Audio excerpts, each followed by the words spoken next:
গানের মধ্য দিয়ে কথা বলা হলে না আমাদের সাধারণত আমাদের কানে ঠিকভাবে পৌঁছায় না। কি বলছেন কীর্তনিয়া, কি বলছেন? বলছে হেম শয়ে অতি গোরা, সুমধুর হাস্যথরা, জগজন নয়ন আনন্দ। आनंद लीलामय विग्रहा हे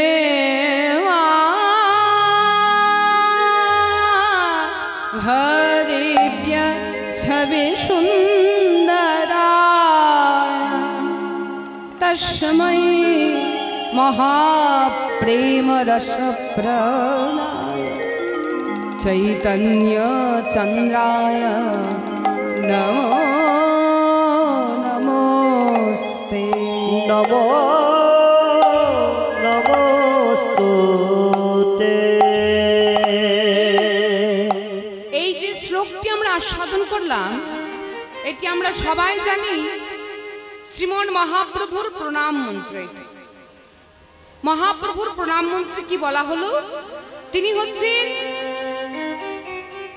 আনন্দময়, তিনি হচ্ছেন লীলাময়। আনন্দ লীলাময় বিগ্রহায়, শ্রীমান মহাপ্রভুর বিগ্রহটা হচ্ছে আনন্দময় এবং লীলাময়।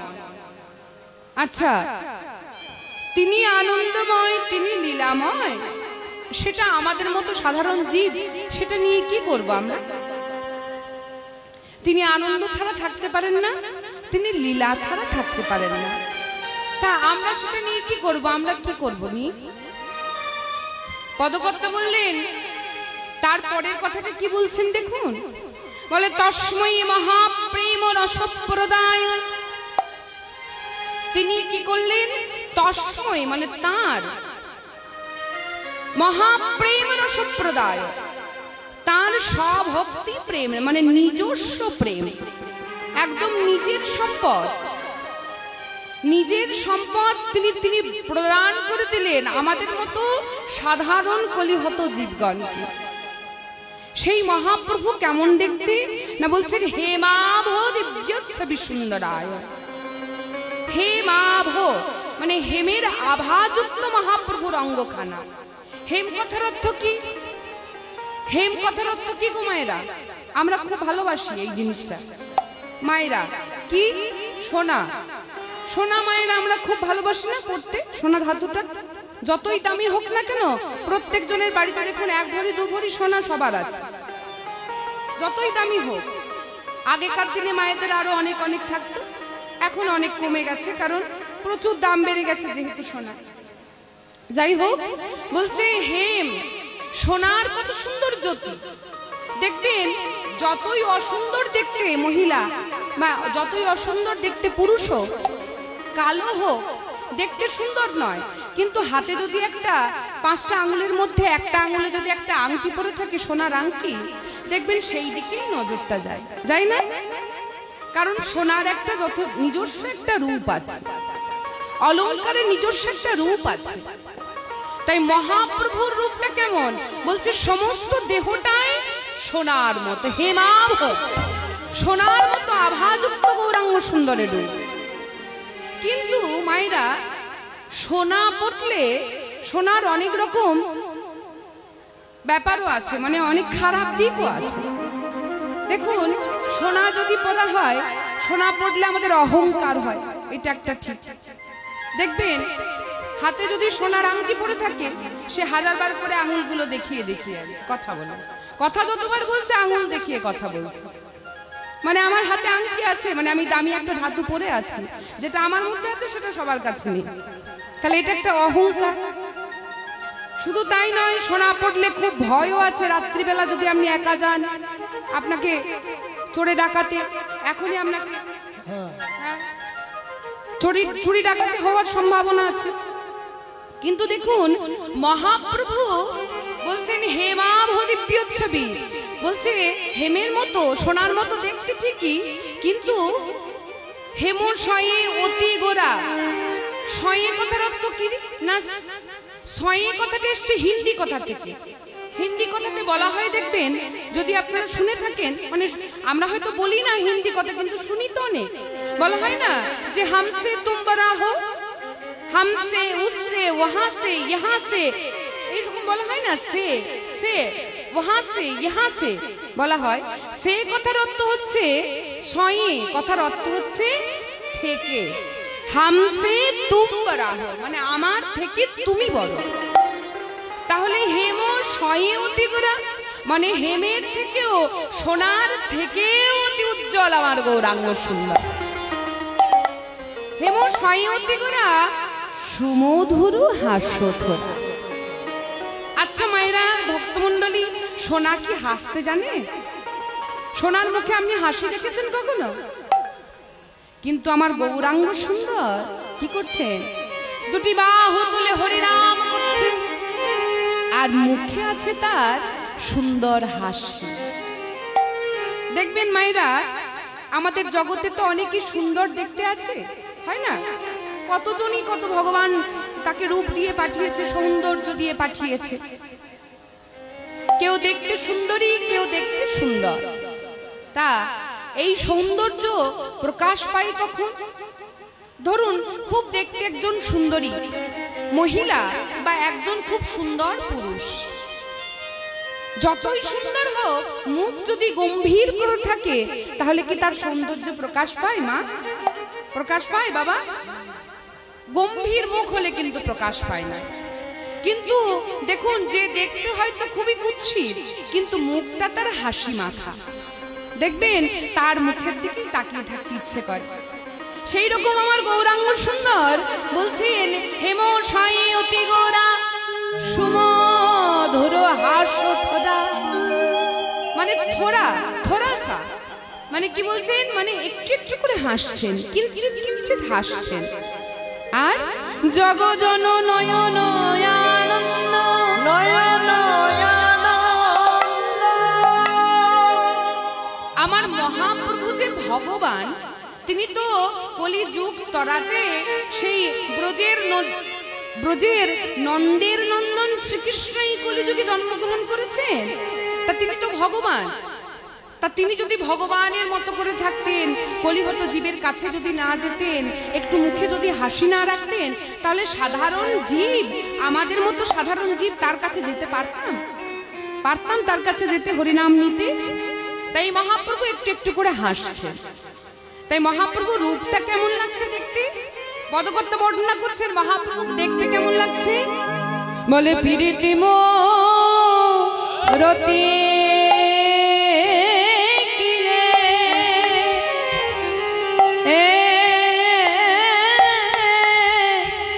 আজ রূপ স্বরূপ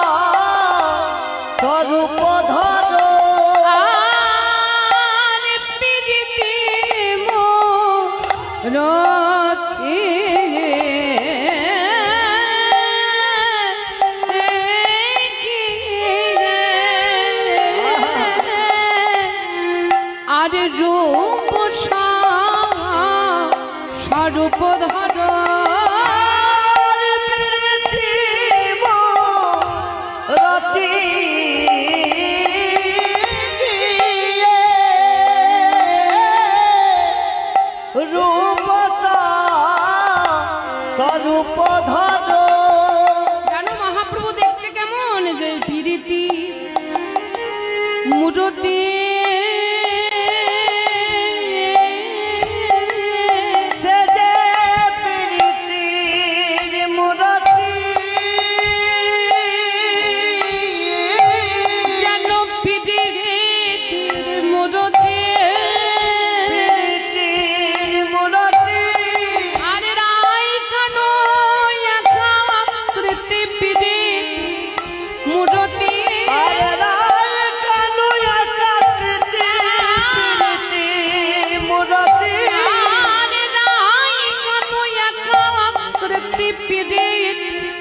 মুরতি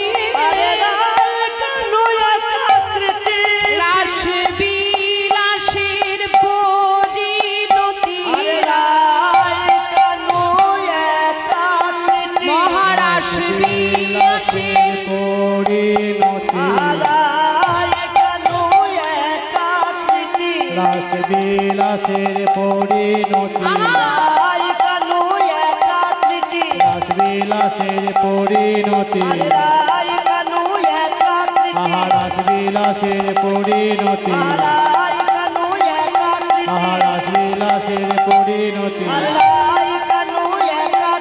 রাসবিলাসের পরিণতি রাসবিলাসের পরিণতি আহা রাসবিলাসের পরিণতি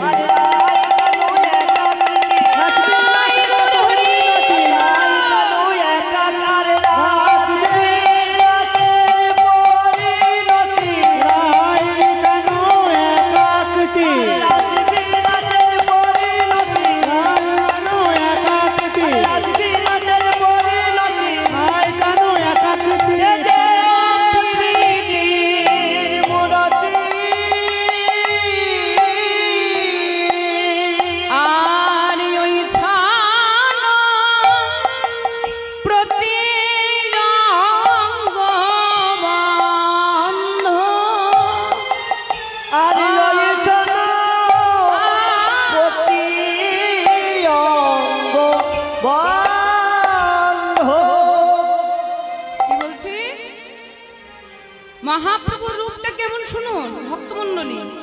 বলছে পিরিতি মূরতি কি রূপ স্বরূপ ধর, আর ওই ছন প্রতি অঙ্গ বন্ধ। হ্যাঁ গো ভক্তমণ্ডলী, বলছেন পিরিতি যেন মূর্তি ধারণ করে এসেছে, প্রেম যেন স্বয়ং মূর্তি ধারণ করে এসেছে, আর রূপ যেন স্বরূপ ধারণ করে এসেছে।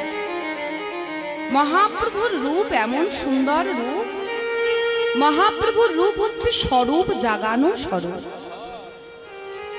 মহাপ্রভুর রূপ যদি একবার ভালো করে চেয়ে দেখো ভক্তমণ্ডলী, ভক্তিমতী মায়েরা, বলে মহাপ্রভু যখন সন্ন্যাস গ্রহণ করলেন, তিনি তো সন্ন্যাসী, গেরুয়া বস্ত্র পরিধান করেছেন, আর তিনি গলায় একটি গেরুয়া বস্ত্র নিয়েছেন, শরীরের মধ্যে কিছু পরা নেই।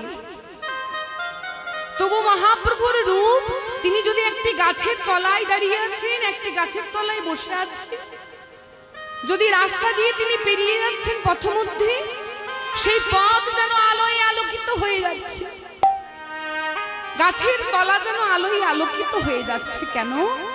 আমার গৌরাঙ্গ সুন্দরের রূপটা এমন সুন্দর রূপ। গৌরাঙ্গ সুন্দরের রূপ যদি কেউ একবার দর্শন করে, সেই রূপ থেকে যে চোখ সরানো যায় না। বিধাতা পুরুষ এমন সুন্দর করে আমার গৌরাঙ্গ সুন্দর কি গড়েছে। তা বলছে পিরিতি মূর্তি ধারণ করেছে, আর রূপ যেন স্বরূপ ধারণ করেছে। তাই পদকর্তা একবার সে দাঁড়িয়ে বলছেন, দেখো দেখো আমার মহাপ্রভু কেমন জানো, তাকে দেখতে কেমন, তার গতি কেমন, সেটা ভালো করে শোনো কেমন দেখতে। আমার আজকে নবদ্বীপ ছন্দ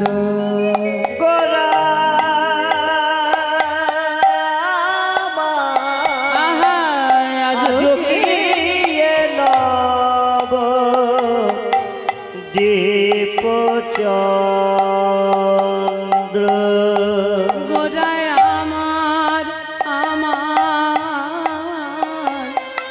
আজকে নবদ্বীপ চন্দ্র গোড়ায় আমার আজকে নবদ্বীপ চন্দ্র। কেমন কেমন মহাপ্রভু কেমন করে হেঁটে যাচ্ছেন জানো, কেমন করে লাগছে, তাকে দেখতে কেমন লাগছে। কামিনী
কলিত তুচ্ছ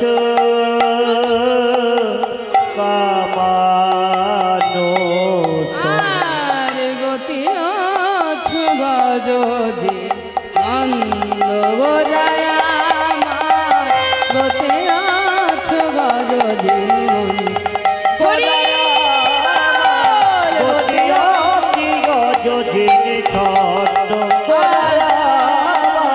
গতি গজে ছন্দ আজ কি নবদ্বীপ ছন্দ আজ কি নবদ্বীপ ছন্দ আরে আজ কি নবদ্বীপ ছন্দ আর আজ কি নবদ্বীপ ছন্দ আজ কি নবদ্বীপ ছন্দ আজ কি নবদ্বীপ ছন্দ আরে আজ কি নবদ্বীপ ছন্দ গোরায় আজ কি নবদ্বীপ ছন্দ আরে আজ কি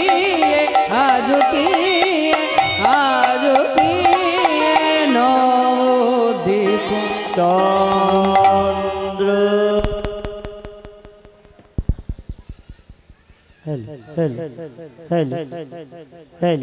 জানিতে রাধেশ্যাম রাধেশ্যাম আজ গৌরাঙ্গ সুন্দর সম্পর্কে পদকর্তা বলছেন আজও কি এ নবদ্বীপ ছন্দ নদীয়ার চাঁদে গৌরাঙ্গ সুন্দরে নামা গৌরাঙ্গ সুন্দরী আমার তারে কি না ভাবের উদয় হলো উদয় হলো আজ নদীয়ার পথে গৌরাঙ্গ সুন্দর হরিনামের সীমন্ত হয়ে মত্ত হয়ে আজ কামিনীর ভাবে গ্রহণ করে আজ গজগামিনীর মত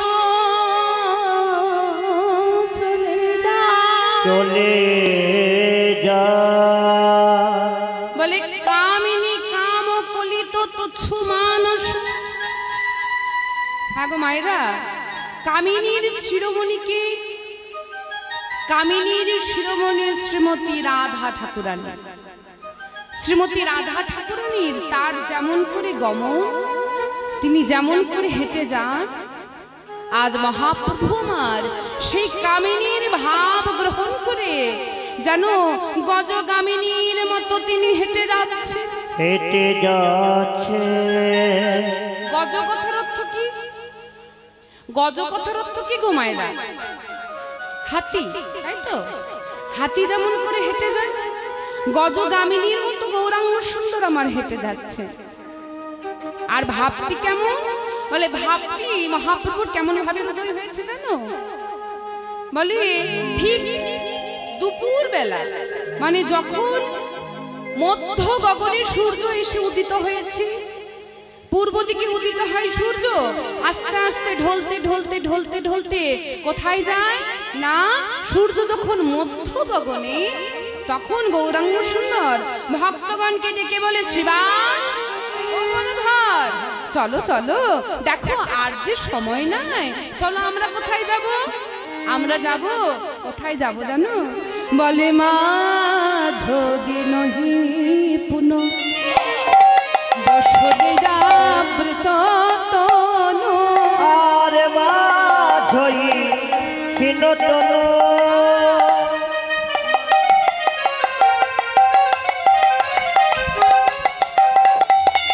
আরে বসনে বিদ্যুৎ মা ঝদি নহি পুন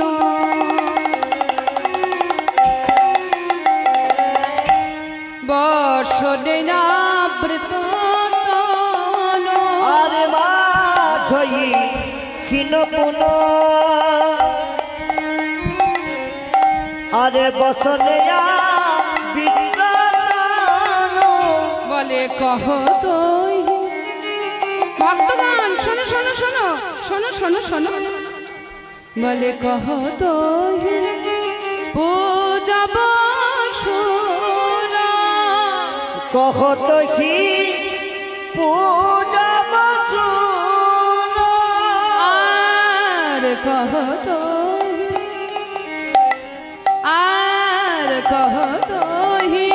পূজব সোনা আরে কহত কি পূজব সোনা মহাপ্রভু আমার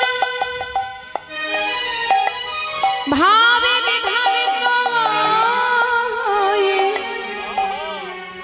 আজ বসনে মুখখানি ঢেকে নিয়ে কি বলছেন ভক্তগণ? দেখো দেখো, মধ্য গগনে সূর্য এসে উপস্থিত হয়েছে। এখনই আমাদের উপযুক্ত সময়। কোথায় যাব আমরা?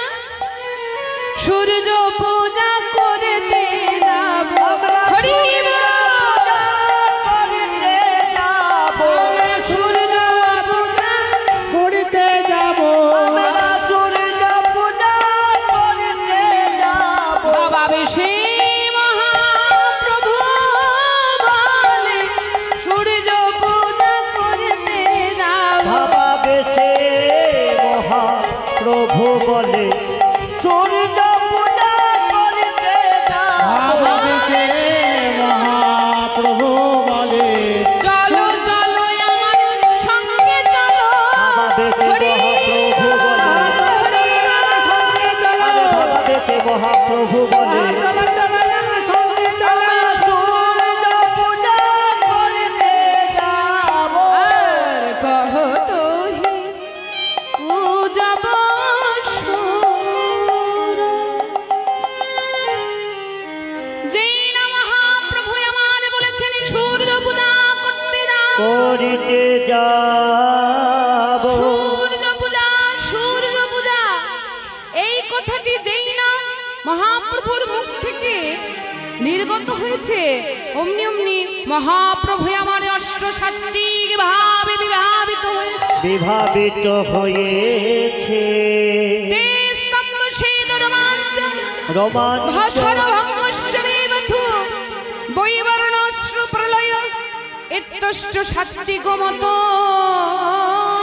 মে। মহাপ্রভু আজকে অষ্টসাত্ত্বিক ভাবের উদয় হয়েছে। এই অষ্টসাত্ত্বিক ভাব কার উদয় হতো? এই অষ্টসাত্ত্বিক ভাবে বিভাবিত হতে আমার শ্রীমতী রাধারানী। রাধারানীর ভাবে বিভাবিত গৌরাঙ্গ সুন্দর, তার আজকে অষ্টসাত্ত্বিক ভাব। স্তম্ভ শেদ রোমাঞ্চ সরভঙ্গস্য বেপথু বৈবর্ণায়শ্রু প্রলয়। প্রলয় কি বলছেন? এই আটটি ভাব মহাপ্রভুর উদয় হচ্ছে। মহাপ্রভুর মধ্যে এমন ধর্ম নির্গত হচ্ছে, মানে তিনি যেখানে হরিনাম করছেন তার শরীর থেকে এত ধর্ম নির্গত হচ্ছে, অর্থাৎ ঘাম পড়ছে। আমাদের যেমন সাধারণ জীবের ঘাম নির্গত হয় তেমনটা নয়। দেখবেন আমাদের ঘামটা কিরকম, পরিশ্রমের ঘাম হয় লবণাক্ত, কিন্তু মহাপ্রভুর ভাবের ঘামটা লবণাক্ত নয়। তার মহাপ্রভু আবার কি হচ্ছে বলছে সরভঙ্গস্য। মহাপ্রভু আমার কৃষ্ণ নাম বলতে গিয়ে তিনি কথা তার বেরোচ্ছে না ভালো করে, একবার বলছেন কৃষ্ণ কৃষ্ণ কৃষ্ণ বলতে গিয়ে ভালো করে কৃষ্ণ নাম বেরোচ্ছে না মহাপ্রভু। কখনো তিনি কালো হয়ে যাচ্ছে, কখনো তিনি গৌরাঙ্গ রূপ ধারণ করছে, বৈবর্ণ তার শরীরের মধ্যে বর্ণের কোনো এখনই তিনি কালো, এখনই তিনি নীল, এখনই তিনি রক্তিম আকার ধারণ করছে। এমন ভাব মহাপ্রভুর একদম সম্পূর্ণ আলাদা ভাব। আর মহাপ্রভু যেই না মহাপ্রভু অষ্ট সাত্ত্বিক ভাবের উদয় হলো।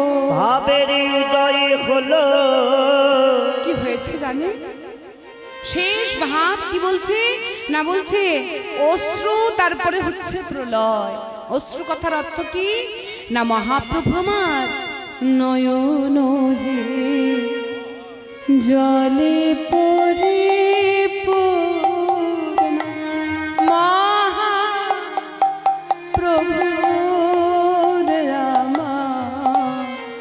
নয়নহি জলে পরিপূর্ণ মহাপ্রভু রামা।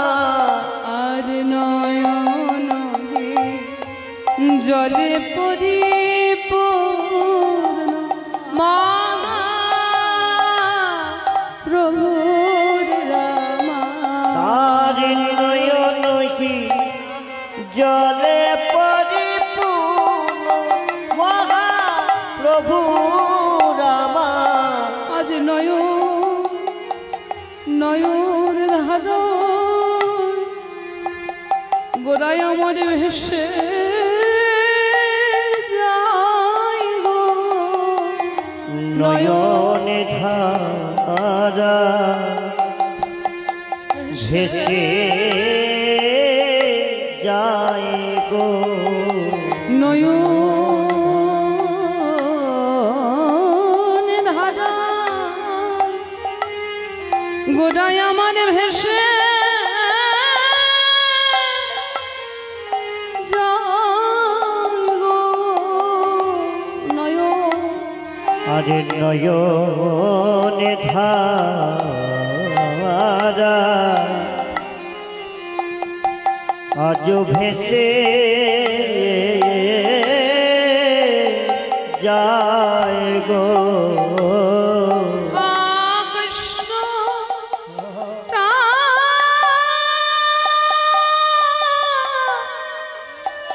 প্রাণ কৃষ্ণ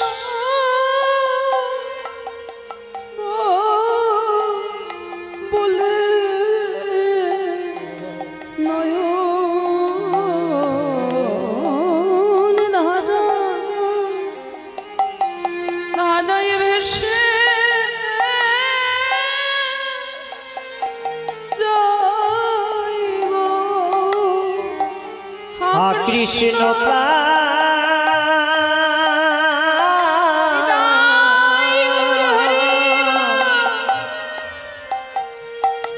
প্রাণে কৃষ্ণ বলে একেবারে দেখা দেখা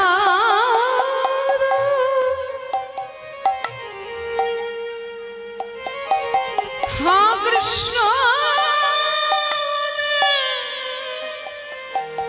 একবারে দেখা দাও, দেখা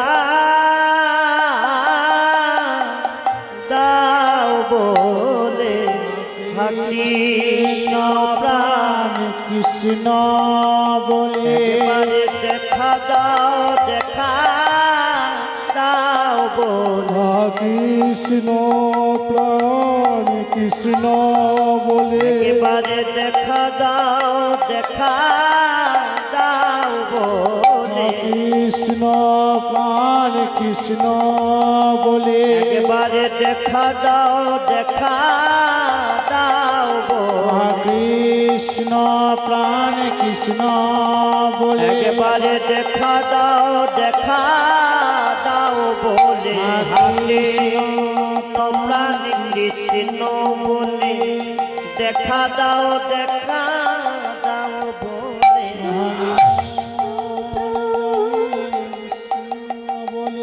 মানে দেখা দাও, দেখা দাও বলে জলে ভাষায় মানে দেখা দাও, দেখা দাও বলে নয়ন জলে বুকে ভাষায় আরে হা কৃষ্ণ প্রাণ কৃষ্ণ বলে নয়ন জলে বুকে ভাষায় আরে হা কৃষ্ণ প্রাণ কৃষ্ণ বলে নয়ন জলে বুকে ভাষায় আরে হা কৃষ্ণ প্রাণ কৃষ্ণ বলে নয়ন জলে বুকে ভাসায় আরে হা কৃষ্ণ প্রাণে কৃষ্ণ বলে নয়ন জলে বুকে ভাসায় হা কৃষ্ণ প্রাণে কৃষ্ণ বলে নয়ন জলে বুকে ভাসায় আরে হা কৃষ্ণ প্রাণে কৃষ্ণ বলে নয়ন জলে বুকে ভাসায় হা কৃষ্ণ প্রাণে কৃষ্ণ বলে নয়ন জলে বুকে ভাসায় হা কৃষ্ণ প্রাণে কৃষ্ণ বলে নয়ন জলে বুকে ভাসায় আরে হা কৃষ্ণ প্রাণে কৃষ্ণ বলে নয়ন জলে বুকে ভাসায় আরে হা কৃষ্ণ প্রাণে কৃষ্ণ বলে নয়ন জলে বুকে ভাসায় আরে হা কৃষ্ণ প্রাণে কৃষ্ণ বলে নয়ন জলে বুকে ভাসায় আরে হা কৃষ্ণ প্রাণে কৃষ্ণ বলে নয়ন জলে বুকে ভাসায় আরে হা কৃষ্ণ প্রাণে কৃষ্ণ বলে নয়ন জলে বুকে ভাসায় মন ধারা বিরাম নাই গো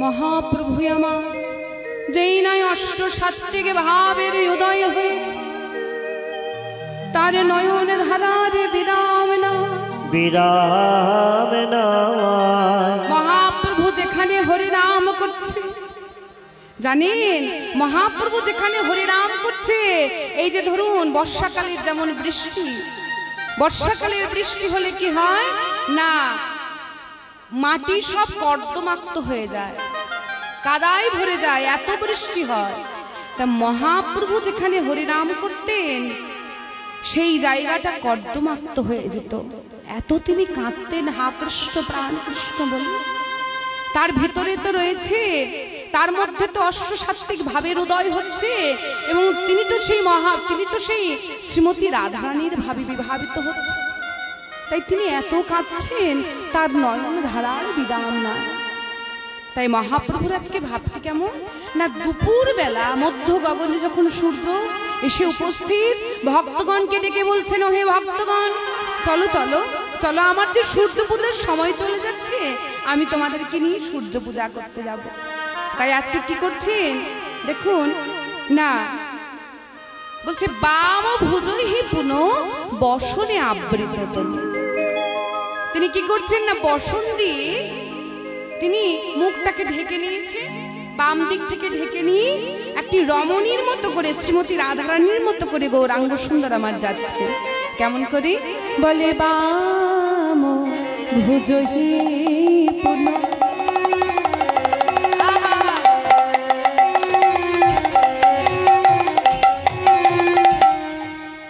বসদেরা ব্রত বাম ভূ জয় পুন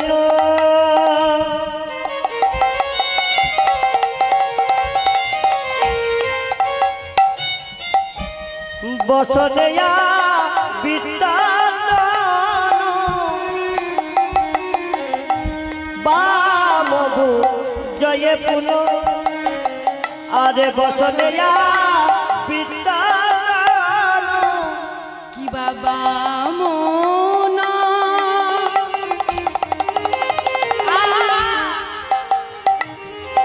কি বাবা মো নয়নে ঘন চায় বাবা বাবা মন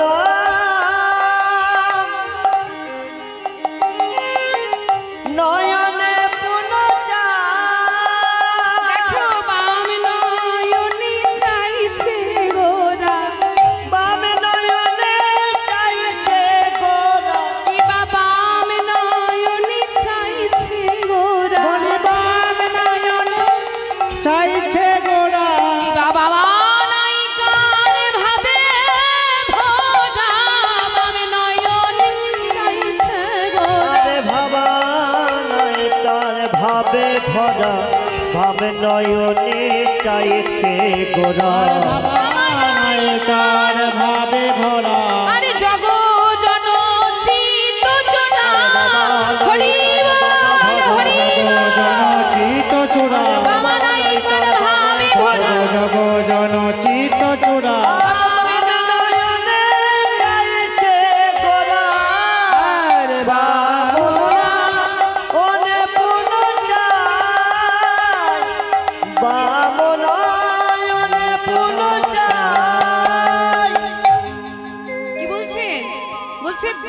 নায়িকার ভাবে ভরা। নায়িকা কয় প্রকার? বলে দক্ষিণা নায়িকা এবং বামা নায়িকা। আচ্ছা, দক্ষিণা নায়িকা অর্থাৎ আজকে ওই গোবিন্দের দক্ষিণ দিকে যারা থাকেন, মানে ডান দিকে যারা থাকেন তারা দক্ষিণা নায়িকা, আর বাম দিকে যারা থাকেন তারা বামা নায়িকা। এটাই কথা কি? বলে না, এইটা কিন্তু কথা না। বলে দক্ষিণা নায়িকা কারা? মানে গোবিন্দ কথা বলছেন, গোবিন্দের কথার উপরে কথা। নায়ক কথা বলছেন, নায়কের কথার উপরে কথা বলার সাহস যাদের আছে, নায়কের দিকে তাকানোর ক্ষমতা যাদের আছে, তারা হচ্ছে দক্ষিণা নায়িকা। আর বামা নায়িকা কারা? দেখুন শ্রীমতী রাধারানী কেমন, বিগ্রহ দর্শন করলে বুঝতে পারবেন। বিগ্রহ দর্শন করলে দেখবেন রাধারানী কখনো কিন্তু গোবিন্দের দিকে তাকিয়ে নেই। গোবিন্দ বিগ্রহ আছে, গোবিন্দের বিগ্রহের দেখবেন তার গোবিন্দের দিকে তাকানোর মতো তার সেই অনুরাগ নেই, তিনি অন্যদিকে তাকিয়ে আছেন। সঙ্গে গোবিন্দ আছেন, এই হচ্ছে বামা নায়িকা। মানে গোবিন্দ কথা বলছেন, কথার উপরে কথা বলার সাহস নেই, বামা নায়িকা। সেই বামা নয়নে বামা নায়িকার ভাব গ্রহণ করে মহাপ্রভু আমার চলেছেন সূর্য পূজা করতে যাব বলে। চলে যাচ্ছেন মহাপ্রভু পথমধ্যে, আর সঙ্গে সঙ্গে মহাপ্রভুর ভক্তগণ চলেছে। এই মহাপ্রভুর ভাব দর্শন করে পদকর্তা রাধামোহন ঠাকুর এক পাশে দাঁড়িয়ে বলছে, এই রাধামোহন ঠাকুর তার জন্ম হয়েছে মুর্শিদাবাদ জেলায়। এই মুর্শিদাবাদ জেলায় অনেক পদকর্তাদের জন্ম। এই যে কীর্তন গান আপনাদের মধ্যে, আপনাদের রক্তে রক্তে এই কীর্তন গান, ওই জন্য কীর্তনের পদাবলী কীর্তন, এই কীর্তনের বড় গান আপনাদের রক্তে আছে, ওই জন্য আপনারা এত ভালোবাসেন। তাই কি বলছে রাধামোহন ঠাকুর বলছেন, এ রাধামোহন চিতের অভিলাষ হয়ে, রাধামোহন দাস চিতে অভিলাষ হয়ে, এ রাধা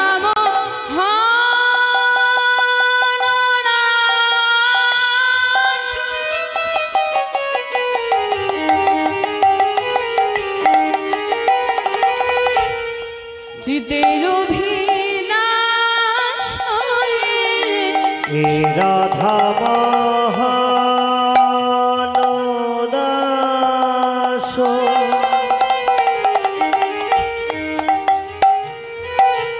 চিতে অভিলাষ হয়ে, সই চরণ জন পায়, সয় চরণ জন পায়। পদকর্তা রাধামোহন ঠাকুর এক পাশে দাঁড়িয়ে দাঁড়িয়ে কাঁদছেন আর বলছে, বলে প্রভু আমি তো বেশি কিছু চাই না, আমি কি চাই জানো? আমায় ওই না বেশি দেখা দিও, আমায় ওই না বেশি দেখা দিও, ওই না বেশি দেখা দিও, ওই না বেশি দেখা দিও।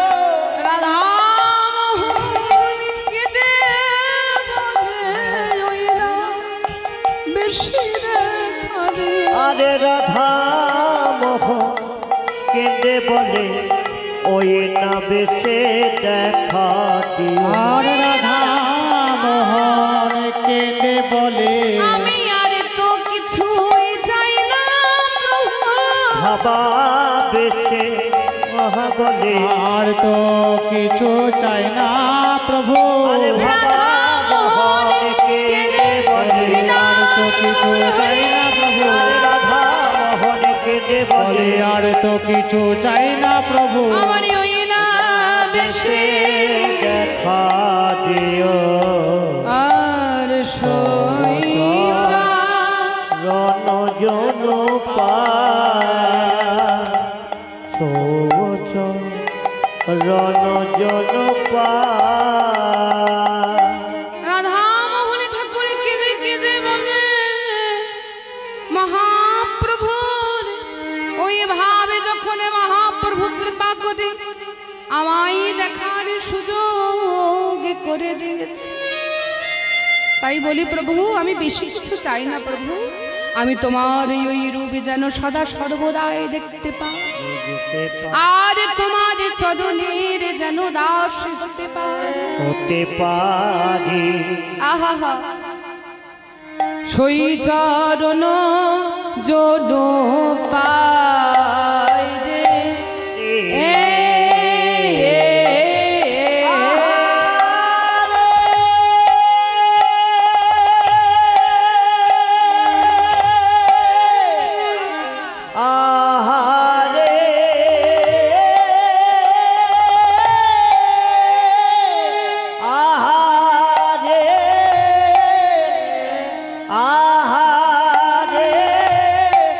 চরণ জল পাই রে চরণ যেন পাই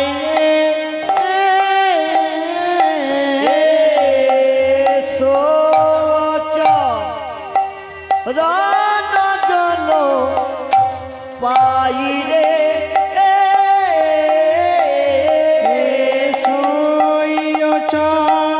চরণ যেন পাই রে চরণ জল পাই রে চরণ যেন পাই রে চরণ জল পাই রে চরণ যেন পাই রে চরণ জল পাই রে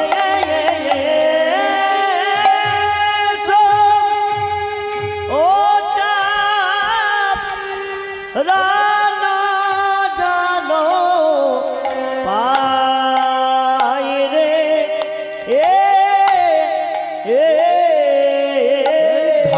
ধাও সেটে কেটে ধাও তেটে কেটে তাক ধাও কেটে তাক তেটে কেটে তাক তাক তাক তাও তেটে কেটে তাক কেটে তাক তেটে কেটে তাক তাক ধাও তেটে কেটে ধাও তেটে কেটে ধাও তেটে কেটে তাক তাক তাও তাও তেটে কেটে তাক ধাও তেটে কেটে ধাও তেটে কেটে তাক ধাও তেটে কেটে তাক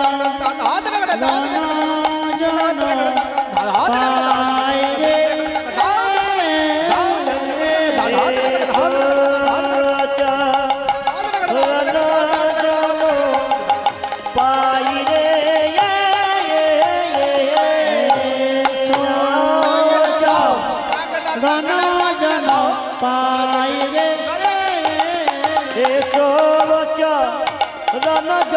পাই রে চরণ যেন পাই রে চরণ জল পাই রে চরণ যেন পাই রে চরণ জল পাই রে